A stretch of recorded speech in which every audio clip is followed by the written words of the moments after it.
ওই লোকটি তার জমি থেকে পাথর বের করছিল, কিন্তু হঠাৎ করে একটি পাথর সোনারে রূপান্তরিত হয়ে গেল। কিন্তু ওই লোকটি দেখতে পারেনি ওই সোনার পাথরটি। অতিরিক্ত ক্লান্তি ও গরমের কারণে ওই লোকটি বাড়িতে যাচ্ছিল। এরপর হঠাৎ করে তার শেখ সাহেবের সাথে রাস্তায় দেখা হলো।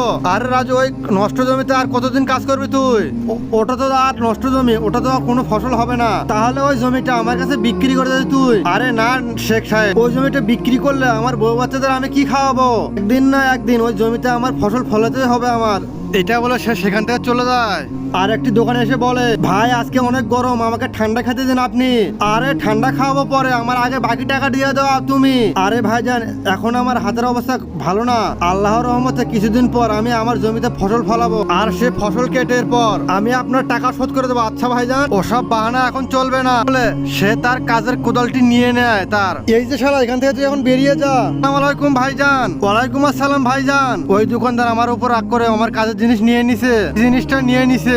আচ্ছা সে এমন করলো কেন? কারণ সে আমার কাছে কিছু টাকা পাইতো। আরে তাহলে তোর নষ্ট জমি খান বিক্রি করে ফেলে দি, তাহলে ওই জমি বিক্রি করলে তুই ভালোভাবে চলতে পারবি। না ভাইজান, এই কথা বললেন না, আমি ওটা বিক্রি করব না ভাইজান। ওটাতে ওই জমিতে আমি একদিন না একদিন ফসল ফেলেই ছাড়বো। তারপর লোকটি আবার জমিতে কাজ করতে যায়। তার আগে দেখবো কে কে শয়তানকে হারিয়ে আল্লাহকে ভালোবাসে। যারা আল্লাহকে ভালোবাসে ভিডিওতে লাইক দিয়ে চ্যানেলটিকে সাবস্ক্রাইব করেন।